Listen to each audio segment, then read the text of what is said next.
ভাত খাওয়ার পর পানি পান করা ঠিক নয়, এরকম একটি কথা প্রচলিত আছে। আবার অনেকের মতে ভাত খাওয়ার সময় একটু পানি পান করাই যায়, এতে কোনো ক্ষতি নেই। আসলে কোনটি সঠিক? বিজ্ঞানসম্মতভাবে ভাত খাওয়ার পরপরই পানি পান ঠিক নয়, কারণ যে খাবারই খান না কেন সেটি হজম হওয়ার জন্য পাকস্থলী থেকে গ্যাস্ট্রিক রস নিঃসৃত হয়। খাবার খাওয়ার পরপরই পানি পান করলে রসটি ভালোভাবে কাজ করতে পারে না, সেক্ষেত্রে পুষ্টির ঘাটতি হয়।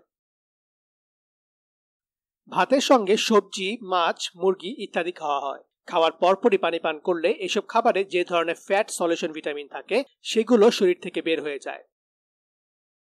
অপরদিকে খাবার খাওয়ার পর প্যানক্রিয়াস থেকে তৈরি অ্যামাইলেজ, লাইটেস, প্রোটিয়েস ইত্যাদি এনজাইম হজমে সাহায্য করে। ভাত খাওয়ার পরপরই পানি পান করলে এগুলো ভালোভাবে কাজ করে না। পুষ্টিবিদরা বলেন, গলা শুকিয়ে গেলে, কাশি ভাব হলে বা কোনো কারণে কষ্ট হলে খাবারের মাঝখানে হালকা পানি পান করতে হবে, তবে বেশি নয়। আর এমন সমস্যা না হলে খাবার খাওয়ার অনেকক্ষণ পর পানি পান করা ভালো।